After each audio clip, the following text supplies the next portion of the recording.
പൊതുപ്രവർത്തകൻ അല്ലെങ്കിൽ ഒരു ജനപ്രതിനിധി എന്ന നിലയിൽ എനിക്ക് എൻ്റെതായ ലിമിറ്റ്സിൽ നിന്നുകൊണ്ട് എടുക്കാൻ പറ്റുന്നതും പറയാൻ പറ്റുന്നതുമായ കാര്യങ്ങൾ അന്ന് ഞാൻ പറഞ്ഞു.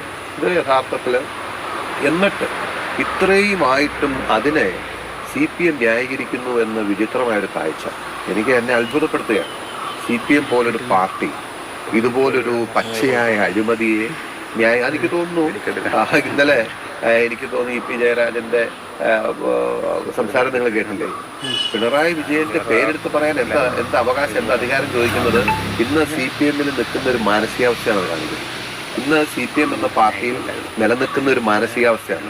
ആ പേരെടുത്ത് ഉച്ചരിക്കാൻ ഭയക്കുന്ന നേതാക്കന്മാരും അല്ലെങ്കിൽ ഭയക്കുന്ന ഒരു പാർട്ടിയുമാണ് CPM. അതുകൊണ്ട് തന്നെ വീണ ഇനി എന്ത് ചെയ്തെന്ന് പറഞ്ഞാലും അല്ലെങ്കിൽ മുഖ്യമന്ത്രിയുടെ കുടുംബം എന്ത് ചെയ്തെന്ന് പറഞ്ഞാലും അതിനെ അനുകൂലിച്ചും അതിന് ഓശാരം പാടി നിൽക്കാൻ മാത്രമേ ഇപ്പോഴത്തെ CPM-ന് കഴിയുന്നുള്ളൂ. അതാണ് ഇപ്പോൾ ഏറ്റവും കൂടുതൽ കാണുന്നത്. അതുകൊണ്ട് ഓരോ ദിവസവും ന്യായീകരിക്കും തോറും പ്രതിരോധിക്കും തോറും CPM എന്ന പാർട്ടിയുടെ ഇന്നത്തെ അവസ്ഥ ജനങ്ങൾക്ക് കൂടുതൽ വ്യക്തമായിക്കൊണ്ടിരിക്കുകയാണ്. അതുകൊണ്ട് ആ പ്രോസസ് നടക്കട്ടെ എന്ന് തന്നെയാണ് ഞാനും ആഗ്രഹിക്കുന്നത്. ഇനിയിപ്പോ കോടിയേരി ബാലകൃഷ്ണന്റെ മകന്റെ പ്രശ്നം വന്നപ്പോ പാർട്ടി എടുത്തിരുന്നൊരു നിലപാട് നമ്മളെല്ലാവരും കണ്ടാണ്.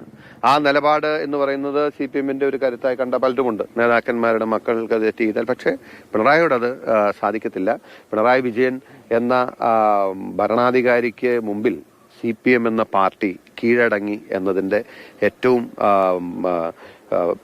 പച്ചയായ ലളിതമായ ദൃഷ്ടാന്തമാണ് അല്ലെങ്കിൽ കാഴ്ചയാണ് നമ്മൾ കഴിഞ്ഞ ദിവസം കണ്ടത്. ഈ മുഖ്യമന്ത്രിക്കെതിരെ എങ്ങനെയാണ് വിജിലൻസ് കോടതിയാണോ? അല്ല, അത് ഞാൻ വർക്കിംഗ് ഓൺ ഇറ്റ്. കാരണം ഓൾറെഡി ഒരു വിജിലൻസ് കേസ് സമാനമായ വിഷയത്തിൽ കൊടുത്ത് അതിന് സഫീഷ്യന്റ് രേഖകളോ സഫീഷ്യന്റ് ആയിട്ടുള്ള ഇൻപുട്സോ സഫീഷ്യന്റ് ആയിട്ടുള്ള ഇൻഗ്രീഡിയൻസോ ഇല്ലാതെ കൊടുത്ത് അത് തള്ളിയൊരു പശ്ചാത്തലമുണ്ട്. അപ്പൊ അതും കൺസിഡർ ചെയ്തിട്ട് വേണം, എല്ലാ ആസ്പെക്ട്സും പരിശോധിച്ചിട്ട് വേണം അതിൽ സ്റ്റെപ്പ് എടുക്കാൻ.